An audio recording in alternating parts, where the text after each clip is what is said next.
Hello, Happy hello. Sunday. Hello, hello. It is Sunday. You know what that means? It is a new episode of Unturned Pages. Tonight we're going to dive into Ouija boards and kind of talking about the myths and the facts about it and the history. So I'm super excited about that. How are you, Derek?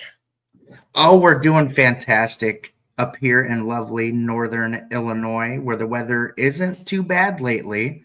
So that's Unlike good. unlike you were saying that you had an ice storm pass through a little bit ago. Yeah, it sucked. We had a 2 hour delay again. I'm like, I hate the 2 hour delays. Like, I really. Yeah, that's not fun. Uh, Other than that, but my Niners won today. I'm a 49ers fan, and they won. So I know that has nothing to do with That's my ghosts. husband too. Yep. My husband's a Oh, 49ers too. he's a Niners fan. Well, heck yeah, Yeah. dude. Congratulations. That's awesome. So let's do this. We have a new product that just got picked up on Friday. I have my hat. It is the one I am wearing. It is a blue and gray little beanie with our logo on it. It is a leather patch hat. They are 25 plus shipping and handling if we do have to ship it. They're really comfy. They fit big heads. Like mine. Yeah, somebody yesterday at the event I was at was like, I don't know if it'll fit my head. I'm like, try it on. He goes, wow, I have a big head and it fits. I'm like, that's good. Look But really warm. Honestly, they look nice and thick, good they quality. do, yeah. And then we'll have another type in February because it is on back order, so I couldn't get them yesterday, Friday. But there will be another type coming very soon, so I'm super excited.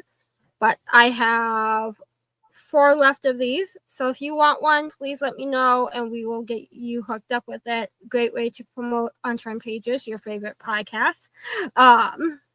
But otherwise, we have our sponsors, Small Town Productions, Larry Eisler III, Portals and Pathways podcast with Brady Goebel on Saturday nights. And then we have Reaper Paranormal out of Minnesota, Obscura Paracon, which is coming up in March here in Illinois, and Breaking Fate Entertainment. So please go out and support our sponsors of Unturned Pages. I'm super excited to announce 2 events I'm co-hosting with my friends from Reaper Paranormal out in Nevada this coming May. We have the Washoe Club on the 24th and then Nevada State Prison on the 23rd. So if you're in that area or want to fly out and have some fun with us, go to reaperparanormal.com and get your tickets quickly because we have a feeling these 2 events will sell out pretty fast.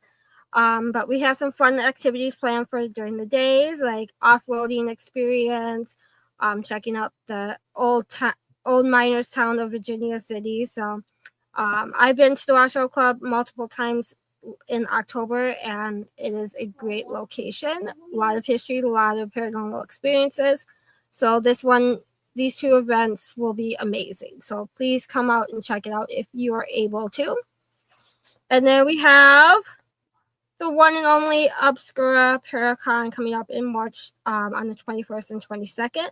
Dave Schrader, Josh Purvis, Chris Fleming, Amelia Cutter, Robin Terry. So many great people will be at this event. So get your tickets now. Tickets are on sale. Workshops are on sale. They're mini vendors. So come out, support your small businesses, and check out all of the special guests and vendors we have. So check out that event as well. And then Derek, you guys have a special going on for SOS. Yes. So for this month, let me pop it up here just so I am correct here on this one. So he doesn't screw it up. Alicia, by the way, in the comments, Bonnie, Alicia is not here today. She is laying down. Sleeping. She had a long night last night. She must have partied a little too hard. But she will be back next week. Give me 1 second here while I look this up.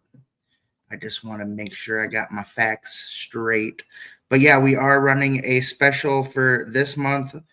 I think weekends. Let me go back here. If you go to Sanctum of Souls, go to our page, Sanctum of Souls, you will see that we lowered our pricing. We also have a public investigation coming up as well. I believe that is Saturday, February 21st. It looks like the tickets are on sale. They still got 12 left, it looks like, for that. And let me get back here. I kind of put him on the spotlight, so he wasn't prepared for this. Oh, no, that's okay. So Monday through Thursday, you're looking at 6 p.m. to 2 a.m., $150 for your investigation, $75 deposit, $75 due at the door.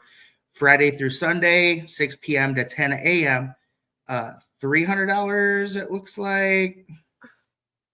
Gonna just a reminder, plenty of dates, blah, blah, blah, blah, blah. Okay, book.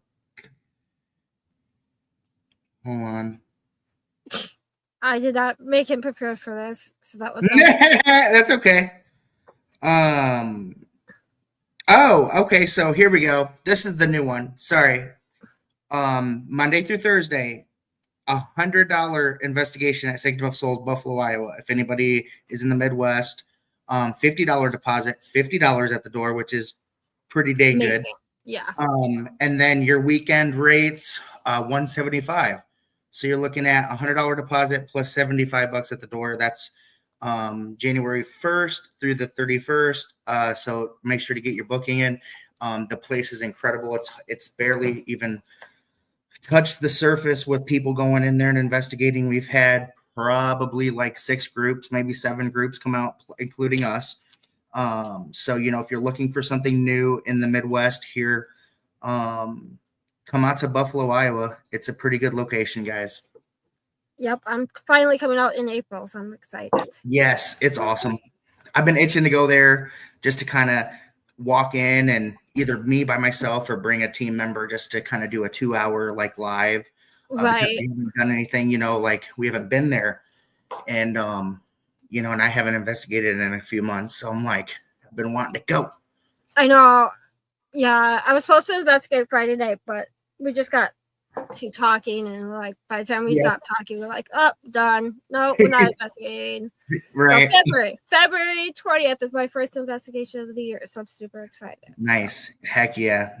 It's at a location I haven't been since 2012, 2013, and I'm super excited. It was the first investigation I've ever done in 2010, so I'm like going back to my roots. Where's that? The Grant House Hotel in West City, Minnesota. So is this the one that you've been posting photos on your Facebook? The one I just did today. Nice.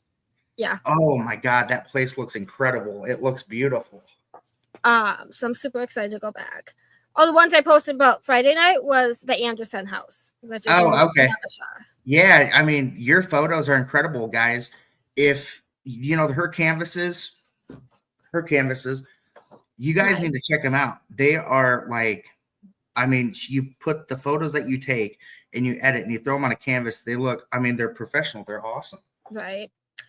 So let's dive into our guest tonight. Tonight, our guest is John Kozik, which I'm hoping I'm saying correctly. Sorry if I'm not. If you've ever been to the Salem Witchboard Museum, you know him. His obsession with collecting and researching Ouijas started in the late 1990s. He is a founding member of the Talking Board Historical Society. And then he also runs the Salem Witchboard Museum out in Salem, Massachusetts. Place I have not been to yet. This year when I go back. So let's bring him up here. Hello. Hello there. Good to see you. Hey, John. You too. Hello. I hope I said your last name correctly. Kozik. Yeah, Kozik. Okay, so I was close. So tell us a little about yourself and what got you interested in researching the talking boards, aka Ouija boards. Yeah, I mean, so I really became fascinated after I inherited my grandmother's Ouija board. She would use the Ouija pretty fast. She could fly on it, yell out letters and numbers quicker than anyone could write down what she was saying. And I inherited that board in the late 1990s. And at that time, I went online to learn more about it. And her Ouija board looks like, I think, what most people would think a Ouija looks like. It's that classic look with the couples in the corners. And when I went online, I found hundreds, if not thousands, of different boards from other manufacturers. And I thought all Ouija boards looked the same. So became very obsessed to want to start collecting them. And it took about 6 years before I met a few other collectors. My friend Calvin, my friend Murch, and we ended up forming a group called the Talking Board Historical Society. So I'm part of this registered nonprofit who research, we preserve, we celebrate the history of these boards. And, I'm sure we'll get into some of those discoveries that we've made and some of the things we've acknowledged. But my collection got large enough that 7 years ago, I opened a location, the Salem Witchboard Museum. And then about 2 years ago, a location in Baltimore, which is really where the Ouija history starts, and a lot of things that the Talking Board Historical Society have done around the city, marking these notable things in history with the Ouija. So I opened a location there, and I left my job of 22 years. So all I do every day is just talk about Ouija boards every day. Wow. That's amazing. So Now now my- you have 2 locations to go to, Baltimore and Salem. Yep. I'm in Salem. I pretty much work 7 days a week for the most part. I love being there. I love meeting people and telling stories. Anyone that's interested in hearing about Ouija boards. The Baltimore location is a self-guided tour, and it focuses very much on the history in that city. It's a little bit smaller of a location, but I cram as much as I possibly can in there, especially, meeting people from Baltimore who would come to Salem to say, I can't believe I came all the way here to learn about stuff that happened in my town. So I really wanted to put something in Baltimore for people to get that information. Most definitely. Yeah, totally get that. I think I might have met you in Rock Island, October. Were you in the Rock Island Roadhouse? No. Okay, so somebody else had like a setup that kind of looks like yours, but it might have just been like a little exhibit thing that they set up there. When I went to visit the Roadhouse, they also had like a bunch of Ouija boards set up kind of like in its own little room and stuff. Somebody must have been a collector too. So I'm sorry about that. I thought because it kind of looked familiar, the pictures here. Yeah.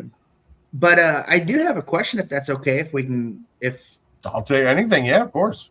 Awesome. And I think Tom had one too. So my question is like, people have a lot of like negative kind of backlash on Ouija boards. And like, what do you say? Like, how would you tell somebody who's kind of like weirded out, kind of eerie about them? How would you interpret a Ouija board to make somebody feel not as like, you know what I mean? Afraid. A bad rap. Yeah. Sure. I mean, I would first say, anyone that asks me, is the Ouija board evil? I usually will respond back with, how do you view a car? How do you view a gun? To me, it's the intent you're going to put behind the item. And like any item, you want to do something stupid with it. Yes, of course, something stupid probably could happen. Right. But my general view of the Ouija board is I just think of it as a tool to have a conversation. And I really try to keep it pretty similar to the same way you would think about a cell phone, which means, you wouldn't break or burn a cell phone with a bad conversation. You would hang up. A cell phone, sometimes you don't always know who you're talking with. And sometimes you dial numbers in the middle of the night. Not everyone wants to talk to you or be nice to you. But personally, I don't think there's anything to fear. If you don't like the conversation, you would hang up. I make a joke that I don't say goodbye. I don't say goodbye to most people I talk to in a day. I don't believe I need to on a Ouija board. That rule that people are pretty familiar with, okay, always say goodbye, didn't start until after the movie The Exorcist. It wasn't a rule prior to that movie. That was going to be a question that I had for later, Sure. But then you answered it. So thank you. But of course, if you believe that superstition, you believe that rule, then you probably should do it. Because if you believe it and then you forget to say goodbye, I will almost guarantee you that whatever bad thing happens afterwards, a couple days later, you get a splinter, you stub your toe, you're probably going to call back to that and say, oh, it's because I didn't say goodbye in the Ouija. But did that cause it? Is it a coincidence, or did you manifest it? And I think most bad stories I hear around Ouija that I could tell or I've heard, that's how I explain them. It's not the Ouija, it's a tool. People believe that it's a portal, and I believe people believe that, but I don't believe it's a portal. It works because your hand touches the planchette and all the conversation channels through you. As soon as you're done, you take your hand off of it, the conversation's over. I have plenty of boards in the museum that have planchettes sitting on them. None of them have ever moved on their own. You have to be part of the conversation. So again, if something happens after you're done touching the Ouija board, then I'm going to suggest it's more than likely a coincidence or you've manifested it. Right. So like the movies that you see, like they come out with the Ouija. I say it, I pronounce it wrong. I'm sorry, but the Ouija board movie, Ouija, and where all these theatrical, crazy, evil, and the planchettes move. You don't get that. No, and I think the point of a horror movie, number one, is to scare you. So that's most people's point of reference today. Is there's well over 500 horror movies that put the Ouija board in it, and clearly those movies influence people. The superstition that you should never use the Ouija board alone, that also started after The Exorcist. So again, that's what most people would believe, those two rules in particular, and they started because of movies. And the funny thing is with The Exorcist is it being based on a true story. People believe that what they see on the screen could happen to them. But most people don't realize that the Ouija was not part of the original story. My friend Murch actually met William Peter Blatty, the writer of The Exorcist, and asked him, you put the Ouija board in the book, in the movie, and it's not part of the story. So why would you do something like that? His answer is, I was just looking for what caused a possession.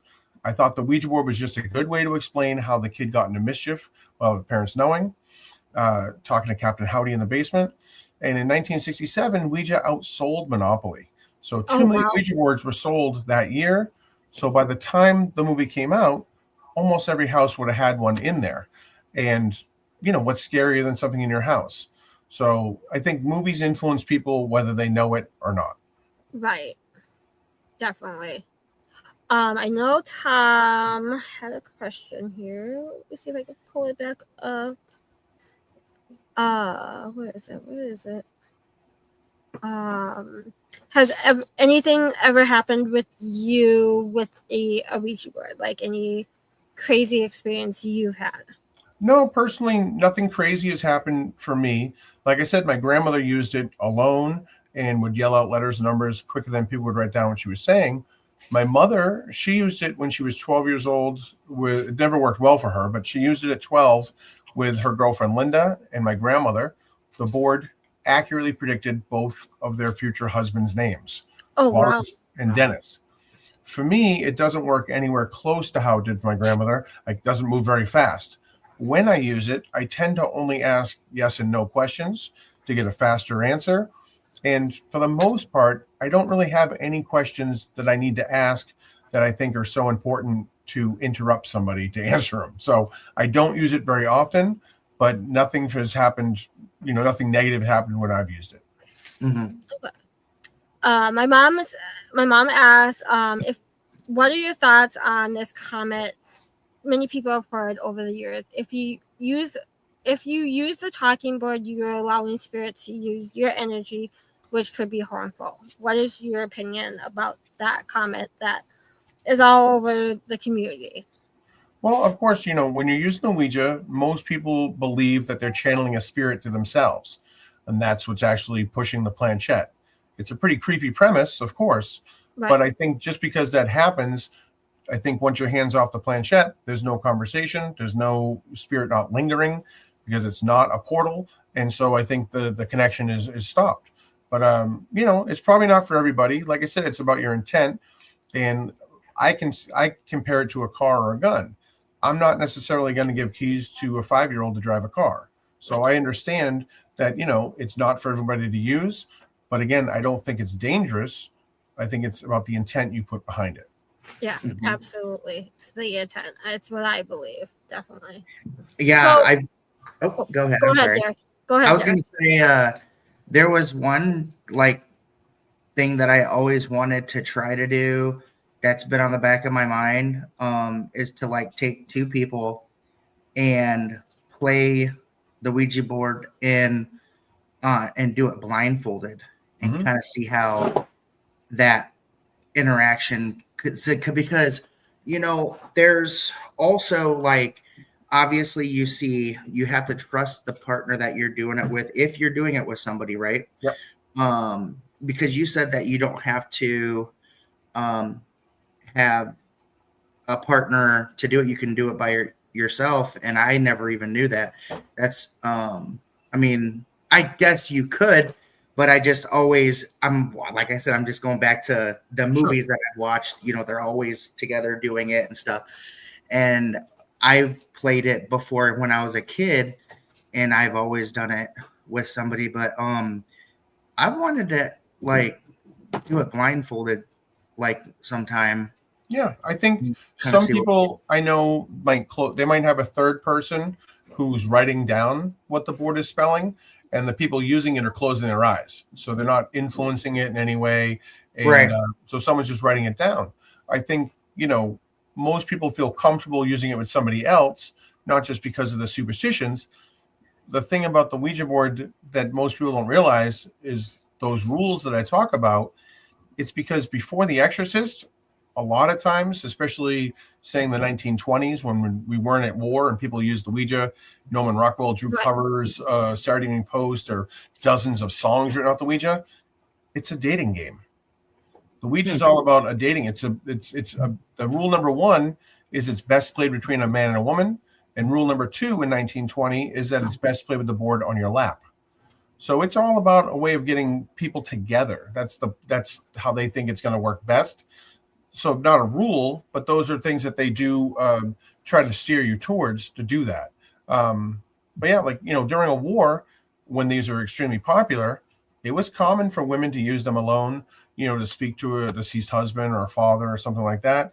But of course, in more recent years, it's just become something that people are not as aware of or aren't as confident to do. Mm-hmm. Right. Nice. So let's kind of dive into like the history of the Ouija board and where it really came to light. So what was like the first experience of the Ouija board? How did it get to its fame? Sure. It really I start the story in the mid 1800s in America during the Civil War, where everyone is kind of affected by death. And so everybody wants to communicate with spirits, with the people that they lost.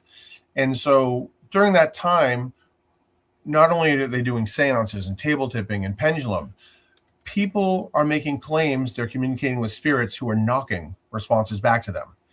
And asking a yes and no question, waiting for a spirit to knock once or twice takes a while. Trying to count the knocks that they hear to figure out what letter of the alphabet it might correspond with takes a very long time. So basically, an alphabet board is introduced where they can ask the spirit a question, and with their finger, they can start pointing to the letters to start spelling out messages once they hear a knock from the spirit. It's still a very long conversation. So in Europe, a device called the automatic writing planchette comes along. It looks very similar to what you see with a Ouija planchette today, but back then it had a pencil at the front and wheels in the back. And that device specifically worked by someone just channeling a spirit through themselves and then writing or drawing on a piece of paper, whatever came through. So once that device comes to America, it cross paths with the alphabet board, and it really speeds up the conversation where now it can just point to the alphabet directly rather than spelling out letters. And so the boards are homemade, evolving. They're coming about for many years until about 1890. And then you have a businessman in Baltimore, Charles Kennard. He produces the first board, which he just calls a witch board. It's a very generic name for a witch's fortune board. A couple months later, a woman named Helen Peters, she asked the board what it wanted to be called, and the board spelled back Ouija. She asked, what does it mean? And the board spelled back good luck. So the board named itself, and that's how Ouija becomes the first mass-produced board, which is the brand, like Kleenex to tissues. Ouija is the talking board. So Ouija becomes the first mass-produced board. The patent protects it for 16 years. which means nobody else can legally make an alphabet board with a separate pointing device. So 16 years is a pretty big head start for any company, which is why most people only know of the Ouija brand.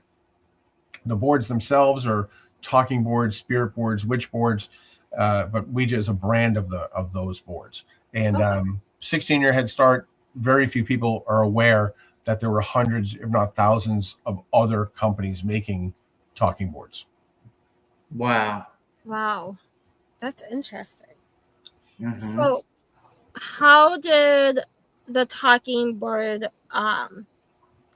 group come about then with Robert Murch and the Talking Board Historical Society, we kind of all met each other just from being collectors. And my friend Murch had started a Google groups page, and then eventually a Facebook page. And that's kind of how we all gravitated toward each other, being pretty serious collectors, and not just collecting, but really being interested in the history. Around 1996, Murch tried looking for where Elijah Bond was buried. Elijah is the person who patented the Ouija, and he is Helen's brother-in-law, Helen, who named it. But he's on the patent, and Murch went looking for him. It took 10 years to find out where he was actually located.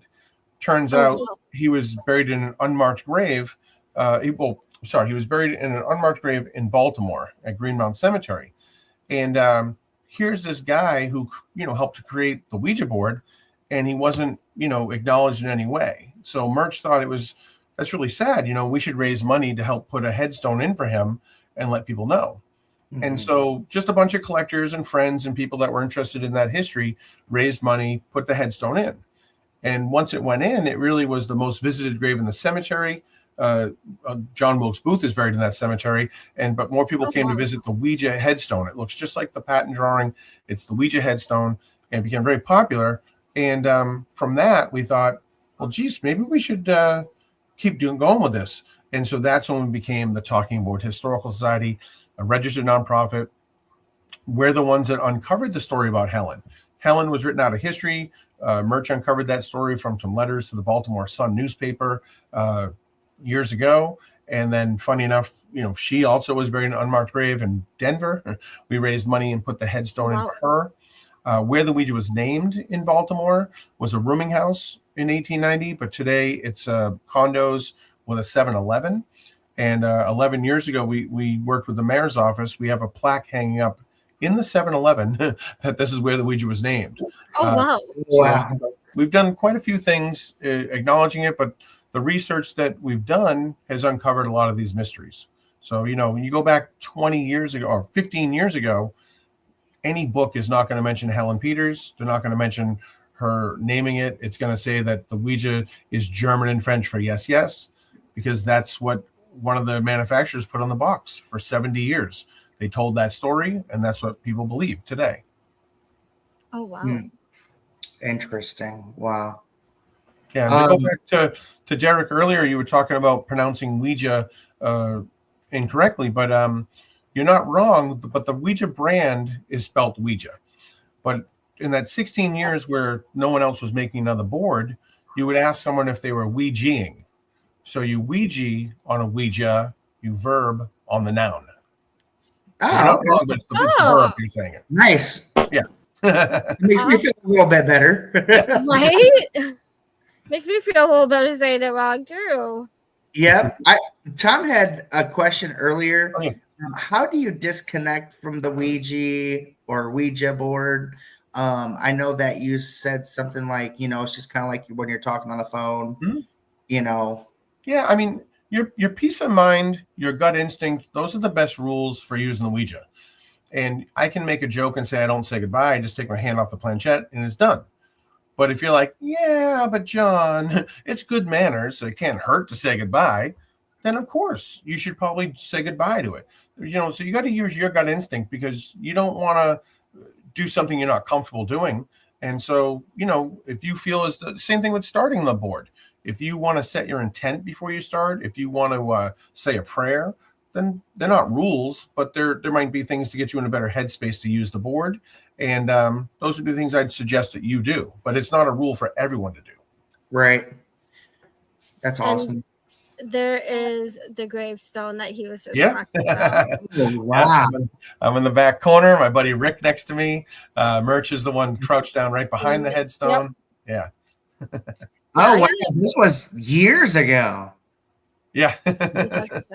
Yeah, I met Murch in 2018, I believe, at Michigan.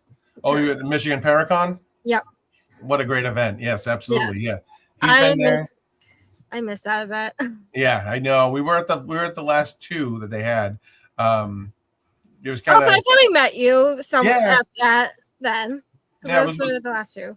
we went one year with I got to go twice, luckily, and we brought Ouijazilla, which is the world's largest Ouija board. We actually brought the planchette for it, which is like 15 feet across and 400 Wow. pounds. So we brought that to Michigan, trucked it out there That's from Jersey. huge. Oh, Yeah, my there's the stuff. Yeah. goodness. Yeah. Now, look at that Ouija board. Yeah. That was 99 sheets of plywood, and each sheet was 4 feet by 8 feet and weighed 70 pounds. Oh, So that my. broke the world record. That was 2019. Rick, the one who's in the white hat in the back there with the beard, That's cool. he's the vice president for the TBHS. And for a year and a half, he worked on painting each panel. And so That's Ripley's, believe it or awesome. not, trucked it from Jersey to Salem, and we unveiled it there on the Salem Common. It broke the world record. The previous record was the roof of a hotel in Pennsylvania. This board is 2.5 times larger than the roof. Oh, Wow. wow. Now, Are you talking about I think it's the Shanley Hotel that has it? Grand Midway. Yeah, Midway. in Ohio. Yeah. Yes. Okay.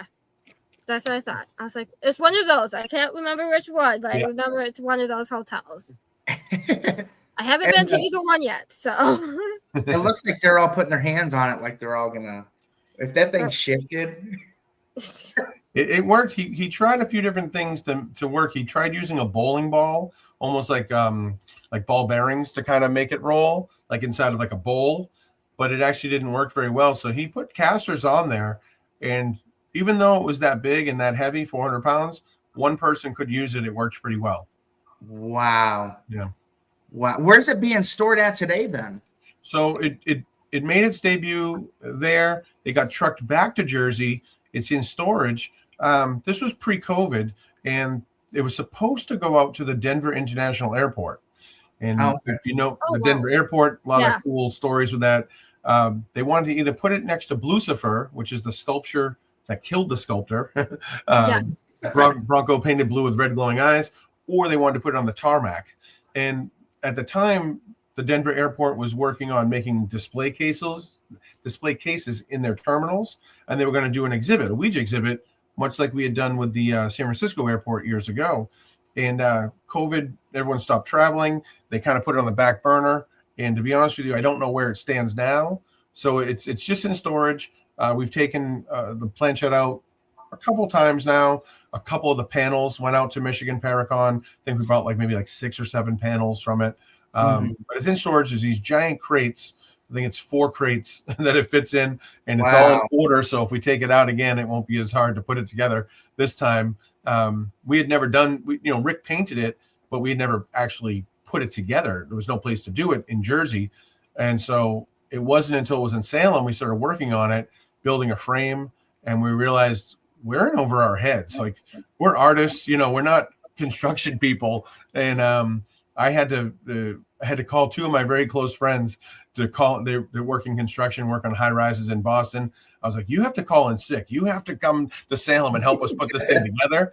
And luckily they did, because I don't know if we would have finished it before the unveiling.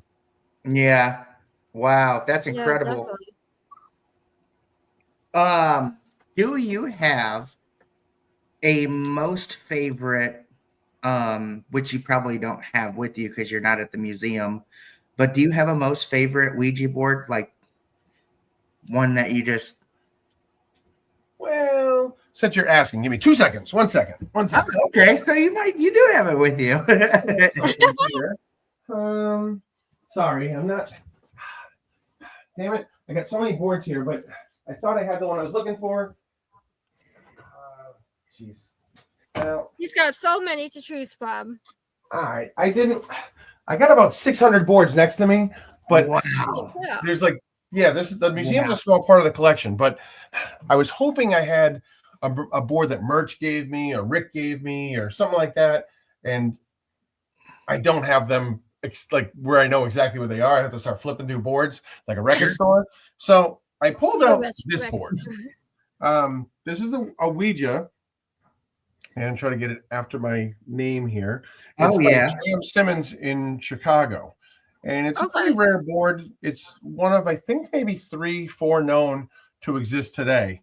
But I pulled it out because it was the first one I saw. It's a rare board that most people don't get to see. It's not in the museums, and so I don't know if you can Google this and find one online somewhere. But that's why I pulled this one out, just to show people, even though they took the word Ouija, this is actually a bootleg. It's like, someone who made it who didn't have permission to use the name. And so, again, that's part of the lore with the boards is that, everyone's trying to cash in and make these boards, and some of them can't do it. So they actually steal the name and put it on their product. Mm-hmm. Definitely. Yeah. That's the one I grabbed for now, but yeah, I need to get a camera I can pick up and rotate, because like I said, it's like a record store, so I kind of flip through. You're just like, but I sort of photograph and stuff, so I don't want to mess up too many piles, because I know that's been photographed and I need to get to this pile still. Right. I'm trying to get organized. You don't want to screw up your system right now. No, I got a huge light box on the floor next to me. I mean, it's probably like 2-3 feet wide. It's cubed, and so I've been having my boards photographed now, just because a lot of different opportunities to put installations in different places, and I really got to figure out what I have where, so that I got to create a database. So kind of working on that. Right. Yeah. So how many boards do you have in the museum in Salem, like that people can see? I would say there's probably around 125 to 150 at any given time. I touch, I'm there every day. So a lot of times, before we open, I go early, I start moving things around, and I probably have, 50 boards just in the back room alone that I tell a story to somebody and they say, "Oh, I'm from Michigan." I'll be like, "Oh, hold on, I got a board in the back from Michigan," and it's on display. So I end up pulling a lot of things out from the back room to show people once I know that there might be a connection in some way to it. But those I have them there so that when it's slower, when I'm there early, I stay late, that I can kind of move things around a little bit. Mm-hmm. You can switch in and out, and yeah. It's not just the boards. The boards are great because people see them, but I really like to have a lot of the other history there as well.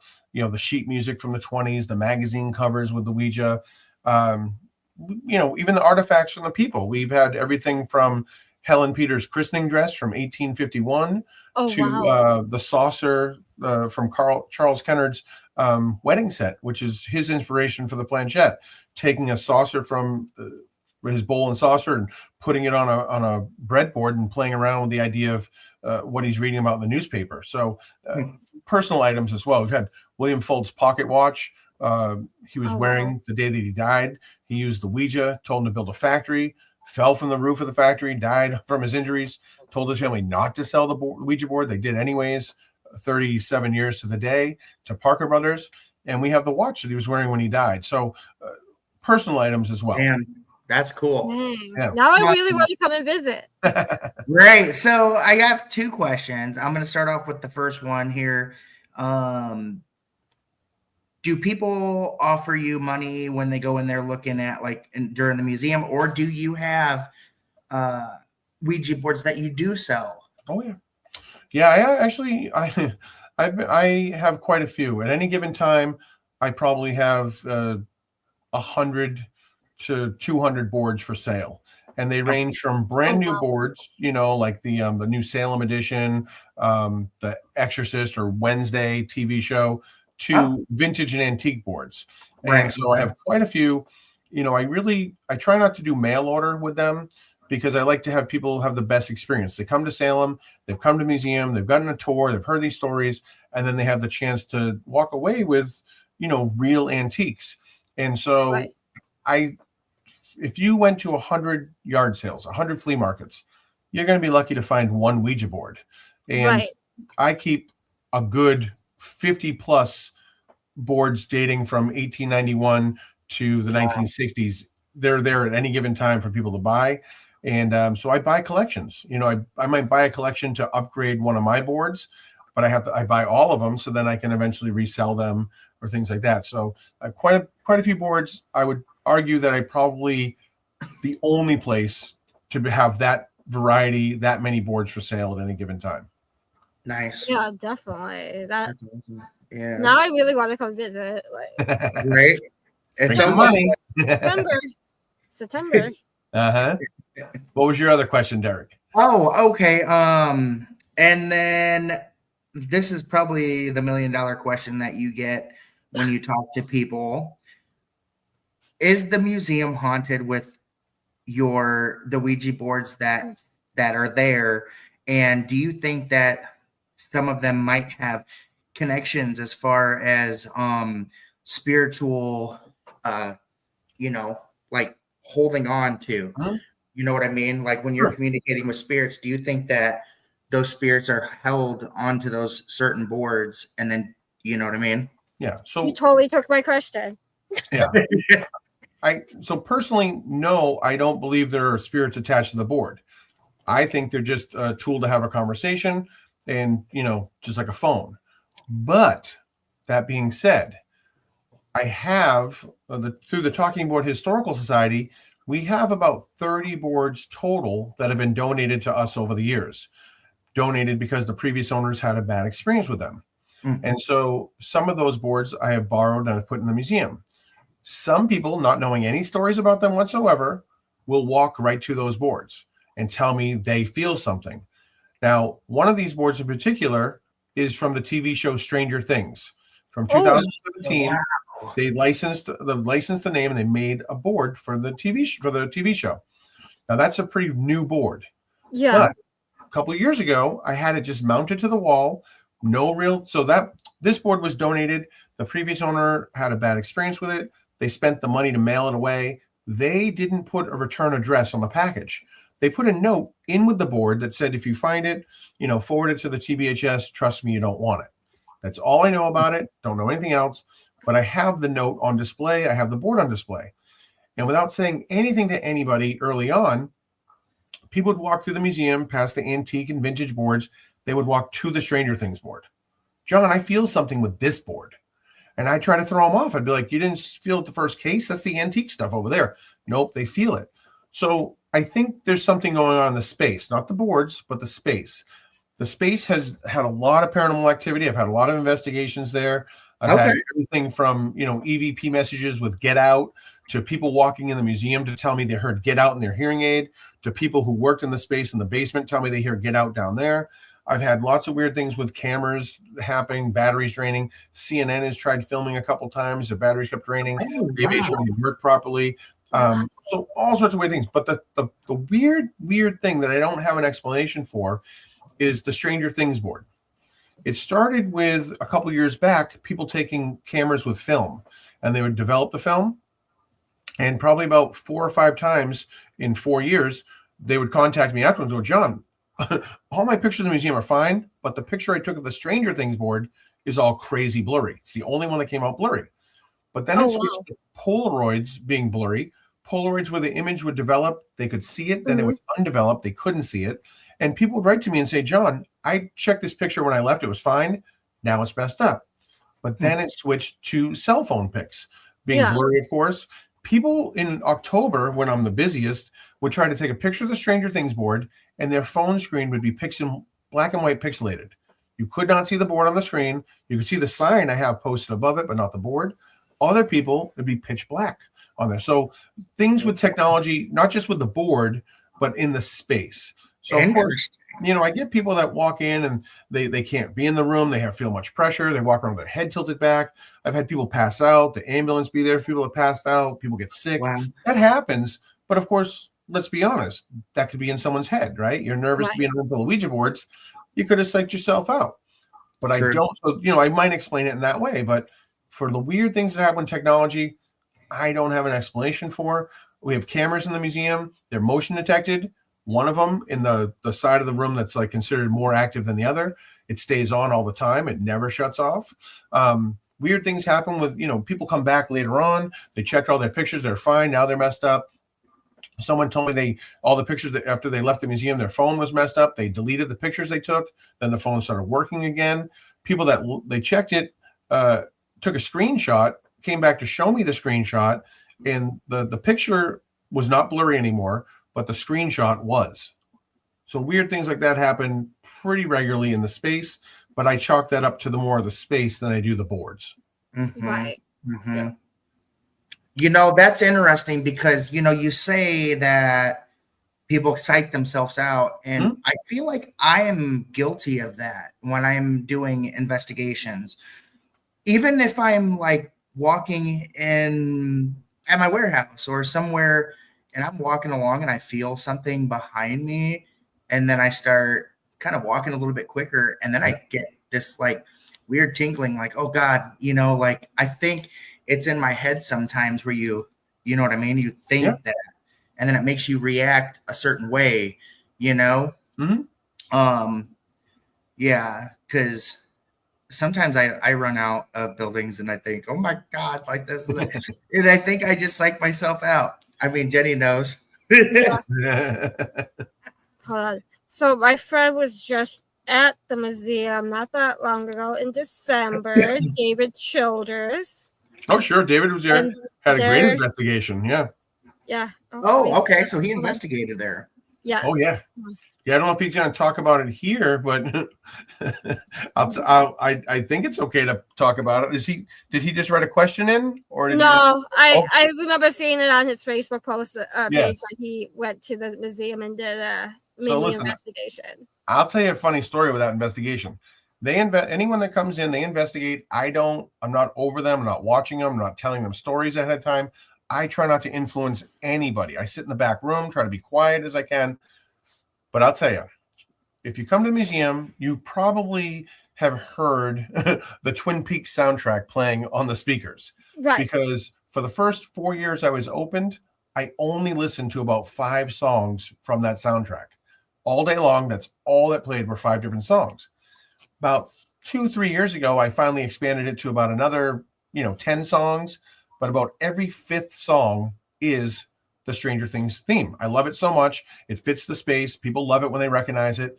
Well, when David was investigating, they got some EVP recordings, and they went back, the next day to listen to them. And I forget the guy's name who sent them to me, but he sent them to me. He said, "Tell me what you hear." And when I listened to one of them, I'm like, "That was pretty clear. I think I heard that perfect."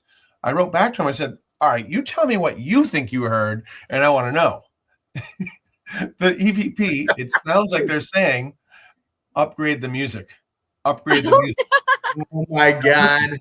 Now listen, if that would sound so no one make any sense of it. But I'm telling you, the only people that ever complain about the soundtrack are my friends who come to visit me. They're like, "John, I've been here I come visit you. All you listen to are 5 songs. That's ridiculous." And again, I love it, and people love it, but my friends are the ones who are constantly. So I don't shut the music off at night. It stays. So the Twin Peaks soundtrack honestly probably plays about 100 times a day. Oh my God. All day. So I think it's a pretty funny EVP to get. Upgrade the music, right. Because the music never stops, and it's only about 15 songs total that play every day. Dang. That's really cool. She zoomed in on the picture of the Stranger Things board, and that's actually really cool. Yeah, so now it's behind glass, it's on this easel, but years ago it was just mounted to the wall. And that's what I thought was really great is if you walk through the museum and walked right to it, it's out of context. You weren't right. Now it's people could be drawn to it. Certainly it's been around for a couple of years, and there's been a lot of stories, people have photographs that's happened. But I really liked it years ago when I thought it was a very genuine reaction that people had telling me that's what they felt something with. Yeah. And with that letter, I mean, wow, Yeah. that Could you see it? It says, if you forward it, there's no return address on the package. If you find this, please forward it to the Talking Board Historical Society. And the last line just says, "Trust me, you don't want it." And the funny thing is that's our PO box, PO Box 2 in Pinehurst. It's a really small post office it's the same employees. They close for lunch, and the funny thing is if a box sits, if like these people, they didn't tell me they were sending it ahead of time, so we had no idea. So if a box sits in the post office for more than just a couple days, they call me. They're like, "John, you need to come down and get this." They know there are Ouija boards inside that have all been donated for a reason, and so they call me to tell me to come pick it up. Last 2 summers ago, I went down. I just dropped something at the counter, went out to my car. They chased me outside, and they were like, "John, you have something here." I went back in. They gave me a tiny little box, like literally, like that big. And I was like, "That can't be a Ouija board." I tried opening it in the post office. They kicked me out. They're like, "No, you can't. We can't open boxes here." So they, it's pretty funny. Don't open it here. They like me, but they're really nervous around Ouija boards. And so, like I said, they call me if something sits there for too long. Yeah. Oh, I bet. Now I want to come and investigate as well. Oh my goodness, that would be so I know. fun. That's what I'm like. I just want to go out and play a Ouija board now. Yeah. Well, like I'm coming out September, I think it's like the weekend of the 12th to Penhurst for a wedding. And instead of going home to Minnesota for like 2 days and then driving back to go to Ohio, I'm like, I'm just going to stay the week in the East Coast, go to Salem, go to anywhere I really want, like New Jersey, New York, whatever. And I'm like, we have to spend at least a day or two in Salem. Like, that's hands down. If you do that, you have to go live. Oh, I will. For sure. Like, yeah. I'm excited because I'm like, I want to go to Salem now and do the board museum. I want to go to Salem. I think that's one of our bucket lists. Is getting out to Salem and definitely now going to the museum. I mean, that's a must. And right outside of Salem is the USS Salem that you can investigate. Yeah. That place is creepy. Yeah, people will go to the Lizzie Borden house is, a couple, like 2 hours from us. So people will go there. Up in Maine is a cryptozoology museum. So, there's like a whole little, I meet people who come and do like little haunted road trips all the time. Yeah, that's cool. That will be me in September. Yeah. I need a haunted road trip. Tom, if you're listening, it's got to happen. And I know, like I said, I went to Salem a couple of years ago and we stopped at the Battleship just for a day tour, like the self-walking tour. And I kept getting my hair touched, brushed through. I'm like, now I want to go and investigate. And now I'm like, now I gotta talk to the guy I know that does the paranormal stuff there. I'm like, what's the availability for that week? Right. Because I'm like, it's not worth going home for 2 days to just turn around and go back. So I'll just hang out and check out all these haunted places and haunted people I like out that way. Yeah. Even the history, and all that with Salem. That's what I love. I love the East Coast because of the history. Like, you don't get crap in the Midwest. Witch trials, and it's loaded. So, do you have like any upcoming events at the museum or any new things coming that people can come and see? Because I know you say you switch out so often, but yeah, I mean, I rotate things through. So if you've been to the museum in the past, you'll come in. I'll try to give you different stories you haven't heard. I try to make it interesting for people to come multiple times. But if you do come, you come hear some stories from me.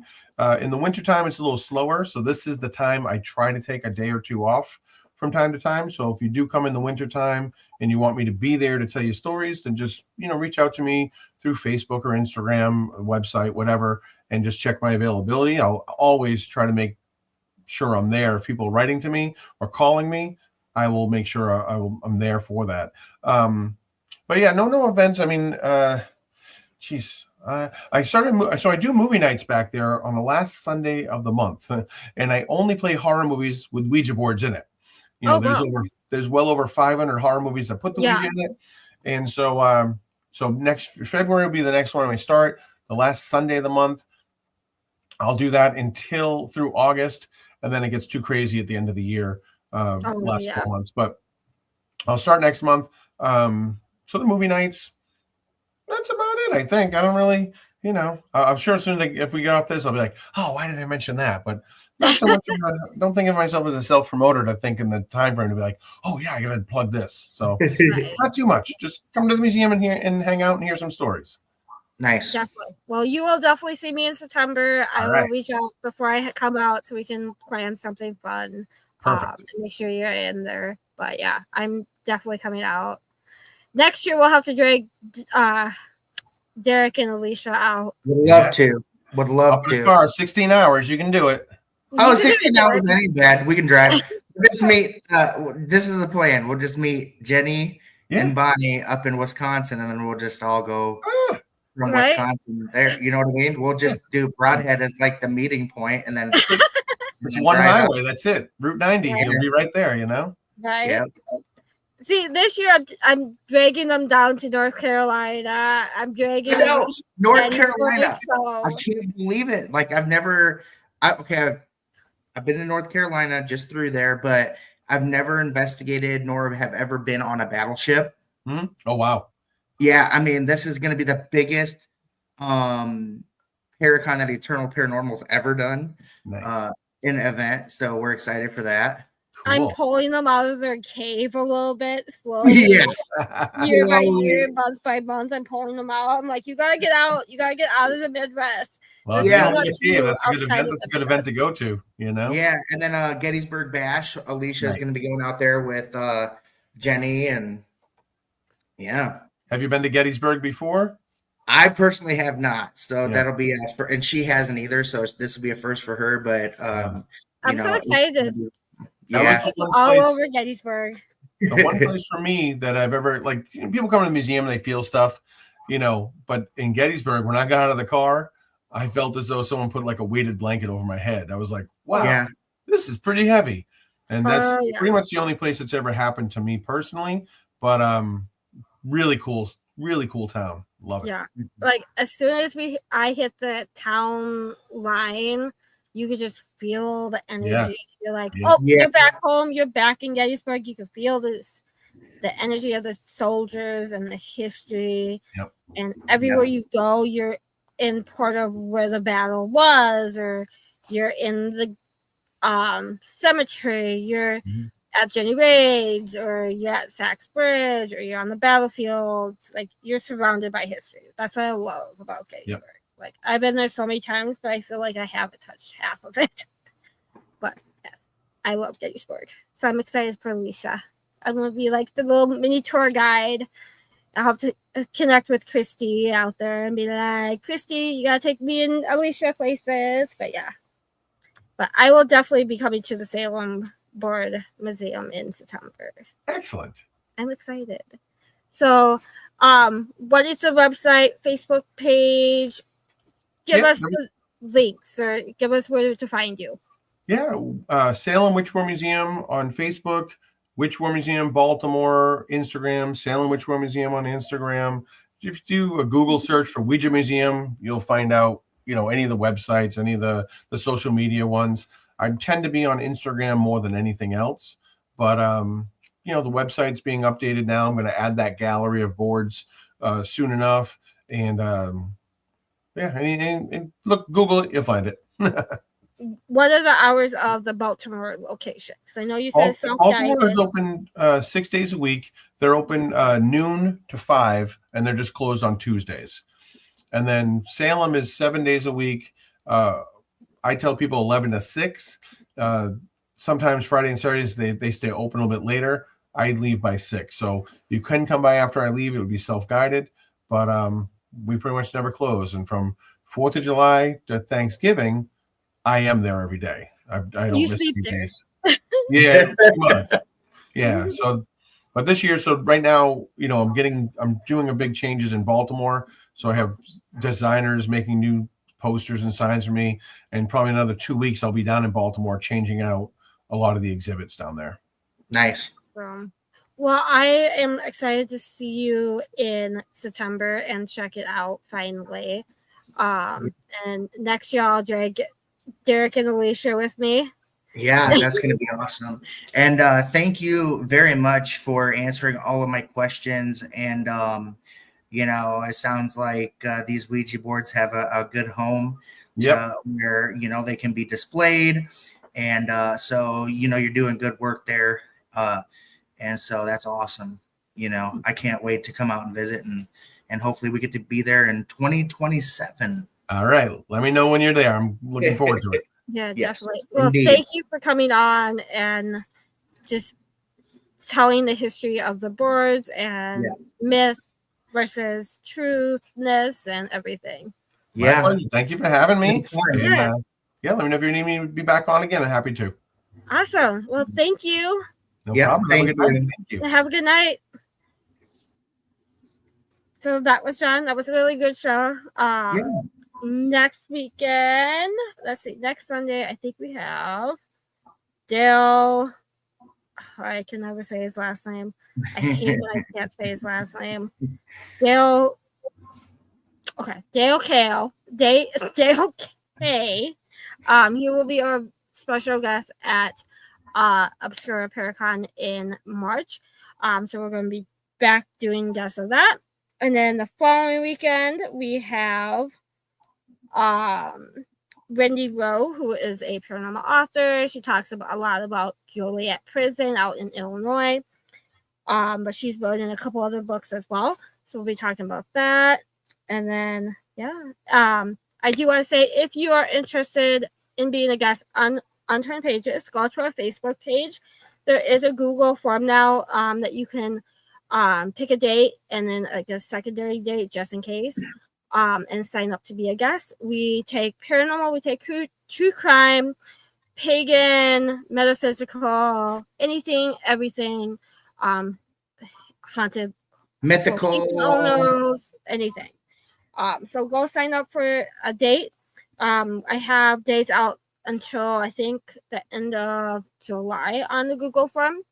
But it is probably going to be the quickest way to get signed up to be a guest is on that Google form. It's just going to be a place for me to get all that info in one spot so I don't have to keep going searching and everything. But we are looking for guests starting in April. So please go out and sign up to be a guest on the podcast. If you know someone who you would think it will be a good guest, send them that Google form. And I will reach out. Heck yeah. Y'all have a great week. If you are in DeKalb or surrounding areas, I will be in town next Friday through Sunday. So if you want to come out and say hi to me at Mr. Billy's Dark Arts and Oddities, I will be there Friday afternoon to Sunday morning. So come say hey. I get to see Derek and Alicia on Friday. And Tom. It's been a long time. I cannot wait. I can't wait to see everybody and get together and just kind of network and eat good food and have fun and catch up. It's been a long time and it'd be like another little family reunion. So and I get my piece of equipment that I won. Yes, finally. I get to bring it. Yes. And I can't wait. Like I said, I miss everybody and I miss you, Jenny, and I can't wait to get together. So it's going to be a great time.